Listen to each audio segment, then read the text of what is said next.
చూడలేదా అది గురించి మాట్లాడేది లేదు ఇంకా ఏమన్నా అంతే ఏను పోతా ఉంటుందప్ప జనమంతా ఏం చూస్తారా కుక్కలు చూస్తారా చూస్తారా అసమర్థుడు అంట అసమర్థుడు ఎందుకు ఓడిపోయినప్ప అసమర్థుడు కదా నువ్వు మంత్రి కాబట్టి ఎందుకు ఓడిపోతున్నావు అదేమో సెల్ఫీలు వేస్తుంట సెల్ఫీలో 23 మంది ఎమ్మెల్యేలు కదా లాస్ట్ టైం ఎవరో ఇప్పుడు పక్కనే ప్రయాణం చేస్తూ ఉంటారు కదా వాళ్ళు సెల్ఫీలు పంపకపోతుందా సెల్ఫీలు పంపిస్తాడు పంపి నువ్వు ఉన్నప్పుడు అంటే గవర్నమెంట్ ఉన్నప్పుడు సెల్ఫీలు ఉంటాయి లేకుంటే సెల్ఫీలు ఉంటాయి ప్రైవేట్ రెడీగా లేదేమే నాదినే 60,000 ఓట్లు గెలుస్తాంట అది ఇంట్లో నిద్రపోతాయి కదపా ఇంతమంది చేర్పించే పని ఏముంది దీని కలిసి జనం కలిపే ఉంది మనం గెలవాలని ఉన్నాము ఒకటి దానికి గెలవాలా ఎంత దానికి కష్టపడుతున్నాము ఆయన 60,000 గెలిచేవాళ్ళకి ఏమన్నా సబ్జెక్ట్ వద్దు ఏమంటద్దు అసమర్థుడంట సమర్థుడు అంటే నువ్వు ఎందుకు ఓడిపోతుంది నీ పార్టీ ఎంత స్థితి ఓడిపోయింది ఆయన లోకేష్ బాబు పెద్ద లోకేష్ బాబు ఏమి ఒక ఎమ్మెల్యే కాకుండా యాదో ఎమ్మెల్సీని వాళ్ళ ఆయన సీఎం ఇతను మినిస్టర్ అయిపోతా ఒక ఊర్లో ఎమ్మెల్యే కాకుండా వ్యక్తి నా గురించి మాట్లాడతాడా ఇంత సమర్థుడు ఎవరు ఎమ్మెల్యేగా ఎమ్మెల్సీగా కష్టకాలంలో నా పార్టీ అధికారం లేనప్పుడు గెలిచిన వ్యక్తి నేను సమర్థుడు నేను వాళ్ళు అసమర్థుడు ఏమే మనం జనాలు అనుకుంటామంటే ఓట్లు వేస్తాం గెలుస్తాం మెజార్టీ సంబంధం లేదు మనము గెలవల్లా ఒక్కోటి గెలుపు ఒకటే ఒక్కోటే గెలిపే కదా 60,000 ఓట్లు వచ్చిన ఎందుకప్పా ఇంత కష్టపడలేదు సబ్జెక్టులో ఇప్పుడు అంతా వచ్చినారు పాటలో చేరినారు ఇప్పుడే వాళ్ళ దగ్గర రికార్డ్ చేయాలి వ్యాపారం చేసినా దొంగ వ్యాపారం చేసినా ఇసి వ్యాపారం చేసినా ఎడన్నా చూడండి ఒక్క ఎడన్నా కానీ మెట్టుగా ఉందంటే ఫలానా ఇల్లు సైట్ కొంటే ఇది కబ్జా చేసినట్ట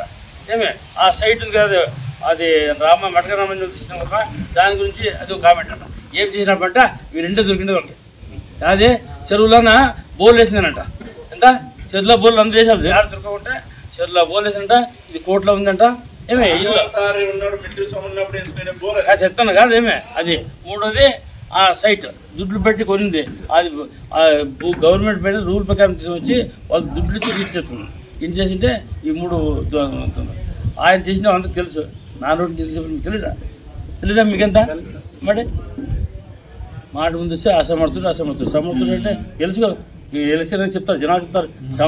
ఎవరు అసమర్థుడు కాదా జనాలు చెప్తారు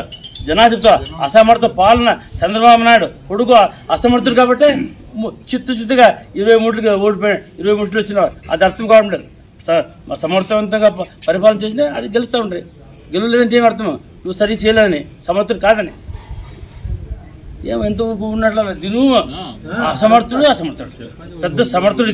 గెలువ ఇప్పుడు చూస్తామంట ఛాలెంజ్ వ్యక్తిగత విషయం ఉండకూడదు ఎంత వ్యక్తిగత విషయం మాట్లాడిన ఎప్పుడైనా మాట్లాడలేదు ఎందుకు వ్యక్తిగతంగా పార్టీ గురించి మాట్లాడు మీరు నాయకుడి గురించి మాట్లాడు అంతేగాని ఈవిడతో అసమర్థుడు పెద్ద సమర్థుడు దానికే మన ఓడిపోయింది ఎవరో విలేకరి బాగుంటుంది చెప్పా ఆయన 4 ఓట్లు లేదు చెప్పా ఓడిపిస్తలేదా ఫస్ట్ ఓడిపించలేదా మాటలు ఎంత మాట్లాడుతుంది మంచిది నాకేమిటి ఎవరు కామెంట్ చేస్తుంది అదే అడుగుతున్నా చెప్తాను ఎవరు ఒకేసారి చెప్పానా చెప్తున్నాను ఏం చేత కాదండి చేత కాదు తెలుసు కాదబ్బా చేత అయిందని మీకు తెలుసు కదా ఎలక్షన్ ఏం చేస్తున్నావా అతని గుర్తు పథకం గుర్తుందా చెప్పండి అది ఉందా రాజశేఖర రెడ్డి అంటే 4 చెప్తారు ఫ్రీ కరెంట్ ఇచ్చింది ఎవరు రాజశేఖర రెడ్డి ఆరోగ్యశ్రీ ఇచ్చింది ఎవరు పీజీఎం ఇచ్చింది ఎవరు 108 పెట్టింది ఎవరు రాజశేఖర రెడ్డి ఈ నవరత్నాలు చేదోడు ఎన్ని పథకాలు అనుకుంటారు ఇల్లేదా గుర్తుండలేదు మన అందరికీ అది పేరు చంద్రబాబు పైన గుర్తు పెట్టాలంటే గుర్తుంది కదా 14 అన్ని టెంపరీ పనులు చేసి